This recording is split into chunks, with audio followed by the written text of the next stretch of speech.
Hey everyone, CPO here, and this video is for those of you who either have or are planning to have the APR catch can system for the Mark 7, Volkswagen, GTI, R, etc. So this is, I would say, the best catch can system out there. This is part of it, right? This is the part that mounts to the engine block. I'm not going to do the full install video, but I do want to talk about this part specifically because a lot of you have had issues with it leaking, and there's a solution. I went ahead and implemented that solution now before the install. So I wanted to show this process to you if you weren't yet aware of what you need to do to solve the leaking problem. And this should help you.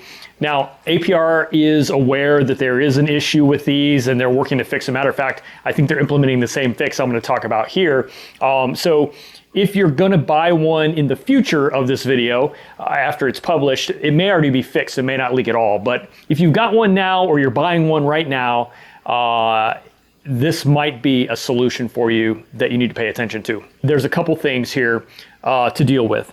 First of all, it's a fairly well-known fact that the O-ring right here where this pipe seals into this plate is undersized for the application. So that's the major fix, and that's the major place of leakage. Between that and this little screw here that holds this pipe into place, it leaks right there because it's not sealed. And then the other thing is sometimes you'll get a leaking around this box that mounts to the plate. And so we're going to reseal that. So the O-ring, that's the big one. A few folks have gone out and tried to figure out what a better O-ring solution is. Most recently to this video, Kyle Gurney from Black Hat Racing. He's an engineering dude by trade, and he figured out what the proper specs should be on the O-ring, went out, bought them from McMaster Carr, and it turns out to be what we believe to be a good implementation. It's quite a bit thicker and better suited for this application than the O-ring that is in there from the factory. Again, as of this video, I think that they're going to update to that new O-ring here pretty soon. And he's actually got some available. I'll tell you how you can get a hold of him. He's got a handful left. If you want to send him some beer fund money, he'll shoot you one. Or also put a link in the video description of where you can get them directly from McMaster Carr. The only problem is you have to buy them, like I think in packs of 25. They're not expensive though, $5 to $7, I think, for the package. Anyway, that's what this video is. It's me going through my process of the implementation of getting this thing what I hope to be leak-free. I'm happy to do a little bit of pre-work to make it perfect before I install it. So anyway, feel free to let me know if you have any questions or suggestions for how this process could be improved. All right, so this is the plate portion of the catch can as it comes out of the package. You will notice one thing that I thought was strange is all of the screw heads for the box to the plate are not tightened down fully. So I don't know why that is, but the good news is I'm fixing it up anyway, so not a big deal. There again is that screw that we need to seal up. We have the O-ring that we're going to replace, and then because we're taking this box off of the plate, we're going to also re-RTV seal that. So I'm going to go ahead and take all of these screws out. You can see there is a little bit, maybe it's RTV and looks like maybe some thread lock. I'm just going to use RTV sealant on them. And then a ball head Allen wrench will be necessary here to get that screw out. And then you can remove this whole piece just like that. So the O-ring that connects the pipe to the box isn't bad, but it's this one on the other side where it mounts to the plate that seems to be undersized for the application. Not sure exactly why, but get that removed. All right, so this is the O-ring that we're gonna replace it with. This is the one that Kyle ran down and worked his engineering magic to figure out. Yeah, it goes on, fits perfectly like an O-ring should. Definitely has a little bit more girth to it, which you would expect of a thicker O-ring. It fits that hole in the plate a lot better. You can already tell just by test fitting. So I think this is going to be the winner for that. All right, and shout out to him, Black Cat Racing. Go find him on Instagram. So we're going to remove this little plate and get that out of the way. And you can see the RTV sealant that was sealing the box to the plate. Mine isn't actually a horrible job. I mean, all this little bit of over squish out is expected. And there is this amount of RTV inside this channel. It looks like it's a rubber seal, but it's not. It's actually just RTV that is press fit into that little channel when it's put into place. So I'm going to recreate that with RTV. I'm actually going to be using Hondabond high temperature. I think it's probably one of the better solutions out there. It's high temperature. It also is impervious to oil and water, which obviously will be necessary for a catch can. So I'm just using a razor blade and getting all of this old RTV sealant out of here and got that all cleaned up and fresh for the reinstall. Do the same thing on the plate. I'm just getting rid of all of that excess RTV sealant.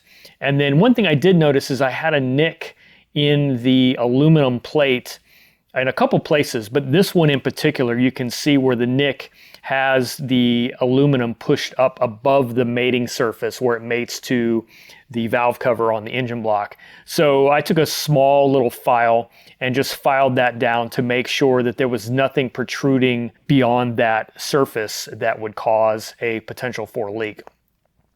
So yeah, just took a few seconds to knock that down. And then there was another little spot here somewhere that also I filed down just a little bit to get it flat. Then I took some alcohol. This is just a 91% rubbing alcohol, and cleaned up both the surface of the plate and this catch can box here, baffle box, I don't know what this is called. And then I'm, like I said, using Hondabond.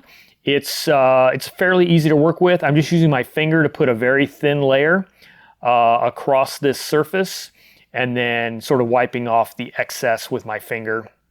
And as long as you clean your hands quickly, it doesn't stick. It's not a huge mess. Now that plate will go back in the same orientation. Got a little bit of sealant on there, so I just had to clean that up real quick. And then I'm installing the pipe into that. Make sure you do that before you set it down onto the plate. Otherwise, you're gonna have to take the whole thing apart. Ask me how I know. Anyway, got that into place, and now I'm putting some more Hondabond RTV sealant on these screws as I put them in. And what that's gonna do is seal the threads and also seal the holes from the underside. And I'll show you that here in a second, so that I don't have any seepage or leakage from there. And tightening these things down. The hardware that they used here is pretty soft, so you can't torque them too much without risking stripping the heads out on these bolts. They're really soft.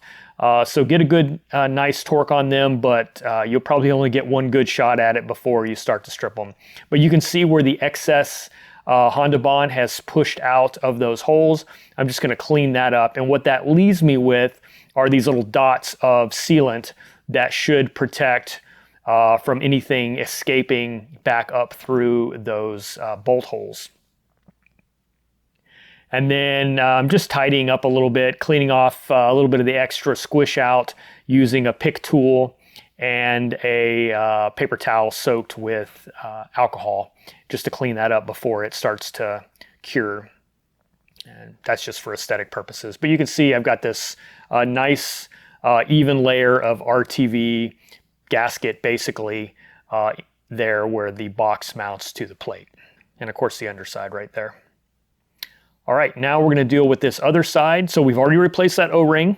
I'm going to squirt some of this sealant up through the bottom of the hole, just because I know that it's a little bit deeper than the threads of the screw here. And then I'm putting RTV sealant on the screw threads itself so that it seals when I thread it down into the hole. Again, the ball head Allen wrench comes in super handy. I don't know if you saw, I did a review of a carbine tool set, and this is one of those things that was in that set that I was super happy to have, because normally I just haven't had any ball heads, and they're going to come in super handy for this entire thing. So torquing that down, and you can see the excess sealant pushed out through the bottom. Again, that's what I was going for, so that I have this little protective dot of sealant there. And yeah, that's it. That is the final prep work to reseal this thing. Resealed the box, new O-ring, sealed that bolt holding the pipe to the plate, and this thing should not leak, and I'm super happy about that. So I'll let this set and cure for, I don't know, it'll be several days before I actually get the install done. So I will do an install video for you of the entire process, putting it in the car with all the other hoses and catch can and all that stuff. But I just wanted to spend some time talking about this because I know a lot of you have been struggling with it leaking. I did not figure this solution out. I found it from other people who figured it out. All I'm doing is doing it to my own and showing you the process. Thanks for watching, guys. I'll catch you on the next one.